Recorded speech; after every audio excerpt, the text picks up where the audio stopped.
ابھی تک آپ نے میرے چینل کو سبسکرائب نہیں کیا تو سبسکرائب کیجئے اور ساتھ ہی ساتھ اس بیل آئیکن کو دبائیے اور اسے آل پر کلک کریں تاکہ تو اللہ صرف اسی عمل کو قبول کرتا ہے جو محض اس کی رضا کے لیے کیا جائے۔ وہ ایک زمانہ تھا، ایک درخت کو لوگ پوجنے لگے، تو وہاں ایک صوفی تھا، عبادت گزار تھا، شب زندہ دار تھا۔ اسے پتا چلا کہ لوگ درخت کو پوج رہے ہیں، تو اس کے دل میں بڑی غیرت جاگی، توحید کی غیرت ہوتی ہے، وہ جاگی اور وہ کھڑا ہوا، اس درخت کو کاٹ دوں گا جس کو لوگ اللہ کا شریک سمجھ رہے ہیں اور پوج رہے ہیں۔ ہاتھ میں کلہاڑا پکڑا اور اس درخت کو کاٹنے کے لیے نکلا۔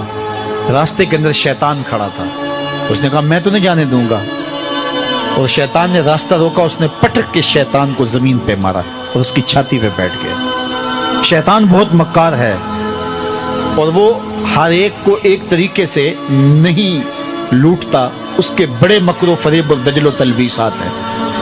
اس نے دوسرا طریقہ اختیار کیا، اس نے کہا جناب آپ عبادت گزار ہیں، تہجد گزار ہیں، شب زندہ دار ہیں، آپ درخت کو کاٹیں گے، لوگ آپ کے مخالف ہو جائیں گے، پھر آپ کو ان کے مقابل کھڑا ہونا پڑے گا، اور سویرے شام لڑائی ہی لڑائی، آپ کی عبادتوں کے وقت میں خلل آئے گا۔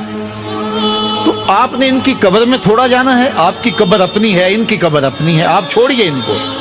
اور ساتھ ہی کہا کہ جب آپ مصلی اٹھایا کریں گے تو نیچے سے ایک درہم مل جایا کرے گا آپ کو، تو آپ اس سے اپنے کھانے پینے کا انتظام کر لیا کریں گے، اور یہ آپ فارغ البال بھی ہو جائیں گے۔ اس طرح باتوں میں لگایا اور وہ زاہد صاحب واپس آ گئے، نماز پڑھی، مصلی اٹھایا، درہم ملا، بڑے خوش ہوئے اور دلیلیں تراشنے لگے۔ واقعی مجھے کیا لگی، تمہیں غیر سے کیا، تم اپنی نبیڑو، تم اپنی قبر میں جانا ہے، جائیں وہ بھاڑ میں، مجھے کیا لگے، مجھے ان کے بارے میں کیا پوچھا جانا ہے۔ نمازیں پڑھتا ہے، ہر نماز کے بعد مصلی اٹھاتا ہے تو ایک درہم ملتا ہے۔ کافی دن گزر گیا، دل بھی آہستہ آہستہ مردہ ہو گیا۔ ایک دن مصلی اٹھایا تو کوئی درہم نہیں نکلا، پھر دوبارہ کلہاڑا اٹھایا، اٹھا، راستے میں پھر شیطان کھڑا تھا، کہا کدھر جا رہے ہو، کہا درخت کو کاٹنے جا رہا ہوں۔ شیطان نے کہا میں تو نہیں جانے دوں گا۔ اس کو تجربہ تھا کہ میں اس کو پٹک کے زمین پہ مارا تھا، یہ میرے سے طاقتور تو ہے ہی نہیں۔ اس نے پھر گریبان سے پکڑ لیا، شیطان نے پٹک کے زمین پہ مارا اور چھاتی پہ بیٹھ گیا۔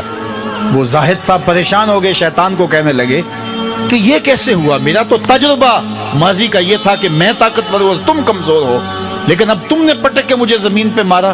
تو کہا صاحب اس دن تم اللہ کی رضا کے لیے جا رہے تھے، آج تم درہم کے لیے جا رہے ہو۔ تو جب عمل میں خلوص نہیں رہتا تو پھر عمل نہیں رہتا، عمل میں قوت نہیں رہتی، پھر سجدے بے روح ہو جاتے ہیں، نمازیں بے ذوق ہو جاتی ہیں، صفیں کج دل پریشاں، سجدے بے ذوق کہ وہ جذبے اندروں باقی نہیں۔ نماز روزہ حج زکوٰۃ سب کچھ ہے باقی مگر تو باقی نہیں۔ پھر سب کچھ چلتا رہتا ہے لیکن رسم ہوتی ہے، لا یبقى من الاسلام الا اسمہ ولا یبقى من القرآن الا رسمہ۔